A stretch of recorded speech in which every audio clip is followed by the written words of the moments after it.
একটি ভয়ঙ্কর হত্যাকাণ্ড কাঁপিয়ে দিয়েছে উত্তরপ্রদেশের সম্ভল জেলা। স্বামী স্ত্রী মিলে খুন করল স্ত্রীর প্রেমিককে। স্ক্রু ড্রাইভার প্লাস দিয়ে চলে নির্মম নির্যাতন। হাত পা ভেঙে দেওয়া হয়, ছিঁড়ে ফেলা হয় পোশাক। কি এমন ঘটেছিল যে এমন ভয়ঙ্কর পরিণতি হল? স্বামী স্ত্রী মিলে নৃশংসভাবে খুন করল স্ত্রীর প্রেমিককে।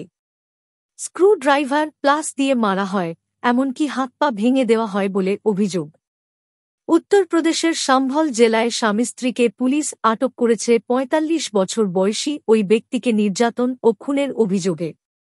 জাতীয় সংবাদ মাধ্যমের প্রতিবেদন অনুযায়ী অভিযুক্ত দম্পতি রইস আহমেদ ও তার স্ত্রী সিতারা খুনের আগে স্ক্রু ড্রাইভার ও প্লায়ার্সের মতো যন্ত্র দিয়ে নৃশংসভাবে নির্যাতন করেছিলেন। মৃতের নাম আনিস, ৪৫। তদন্তে নেমে পুলিশ জানতে পেরেছে, প্রতিবেশী মহিলার সঙ্গে মৃত ব্যক্তির বিবাহ বহির্ভূত সম্পর্ক ছিল। এদিকে মৃতের পরিবারের দাবি, কয়েক বছর আগে রইস আহমেদ ও তাঁর স্ত্রী সিতারাকে ৭ লক্ষ টাকা দিয়েছিল তাঁর ছেলে। সম্প্রতি বিয়ে ঠিক হয়েছিল তাঁর, তাই সেই টাকার প্রয়োজন ছিল, যা চাইতে বাড়িতে গিয়েছিল সে।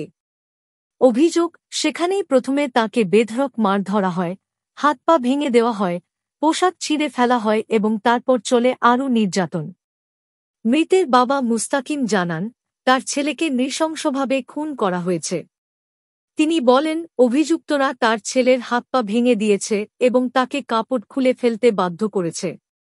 মুস্তাকিম আরও জানান, ওই দম্পতি আনিসকে তাদের বাড়িতে ডেকেছিল।